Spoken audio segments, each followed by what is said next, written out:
यदि किसी आयत की लंबाई तथा चौड़ाई में क्रमशः 40% व 20% की वृद्धि की जाए। कोई एक आयत हो आपके पास, उस आयत की लंबाई में और चौड़ाई में दोनों में कितने कितने प्रतिशत की वृद्धि की जाए? 40% की किस में? लंबाई में, और 20% की चौड़ाई में। जब वृद्धि करेगा तो कहता है क्षेत्रफल में कितने % की वृद्धि होगी, उसको ज्ञात करना है आपको।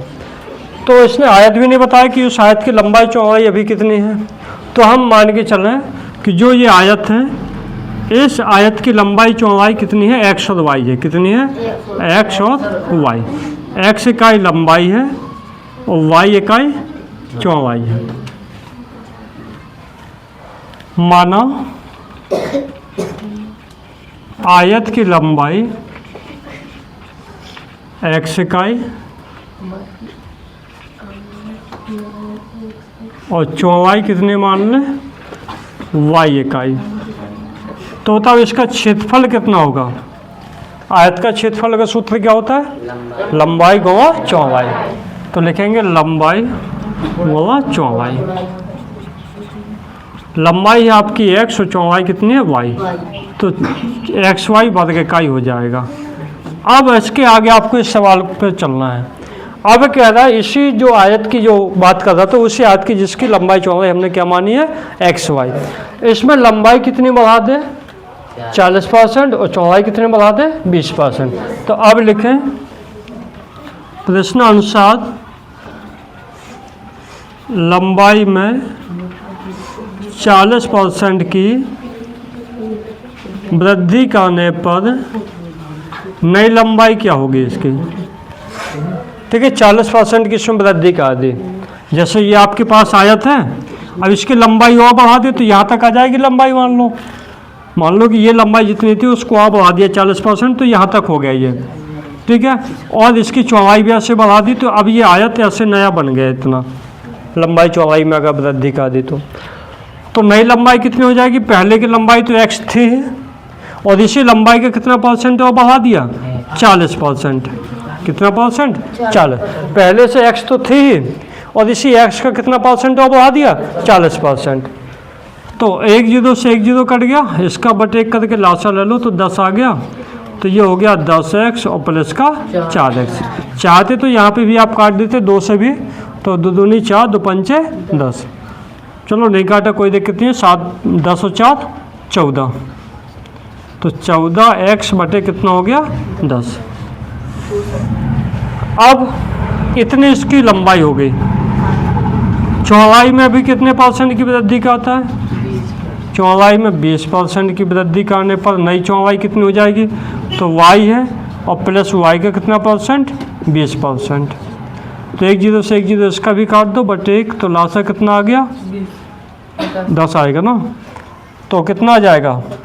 10y और प्लस 2y। तो कितना हो गया? 12y बटे 10। अब बताओ नई लंबाई इतनी है इसकी, कितनी? 14x बटे 10 और चौड़ाई इसके 12y बटे 10। तो इसका क्षेत्रफल क्या होगा? अब तो लंबाई चौड़ाई पता है, तो इनका गुणा कर देंगे लंबाई चौड़ाई का, तो नया क्षेत्रफल निकल आएगा। तो आयत का नया क्षेत्रफल, आयत का नया क्षेत्रफल कितना हो जाएगा? लंबाई गुणा चौड़ाई। तो 14x बटे 10 और गुणा 12y बटे 10। 12 को वहाँ 14 में कर लो। 12 चौके 48, हासिलाई 4, 12 कम 12, 12 4 16। तो 168 xy बटे कितना हो जाएगा? 100 हो जाएगा। अब बताओ पहले कितना था क्षेत्रफल? xy वर्ग इकाई। अब कितना हो गया? 168 xy बटे 100। तो बताओ 1 से ये ज़्यादा है कि कम है? ये पहले सोच।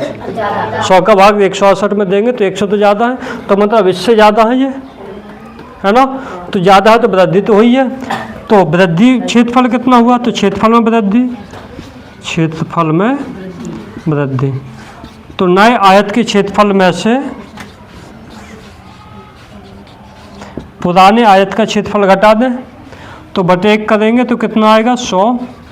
तो ये हो गया कितना? 168 xy और माइनस का 100xy, तो कितना बचेगा 68xy बटे कितना हो जाएगा 100। इतना ये वृद्धि हो गया इसमें। तो प्रतिशत वृद्धि अगर पूछे, क्या पूछे, प्रतिशत वृद्धि, तो क्षेत्रफल में वृद्धि प्रतिशत क्या निकलेगी, कितने % हो, कितना बढ़ गया इसका 68xy बटे 100।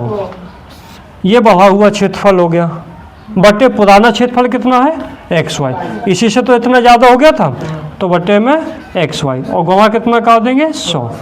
देखो ये भिन्न के रूप में लिखा, ये नहीं लिखा था, तो इसको हम बटे कर लेंगे, अंदर अंदर का बोला बाहर बाहर का, तो ये हो जाएगा 68x बटे का 100xy, यहाँ पर xy है ये, ठीक है ना, xy और गुणा कितना कर देंगे 100। तो xy से देखो xy कैंसिल, 100 से ये 100 कैंसिल, तो कितने % की वृद्धि हुई है 68% की। ऐसे इसका परसेंटेज निकालना, ठीक है।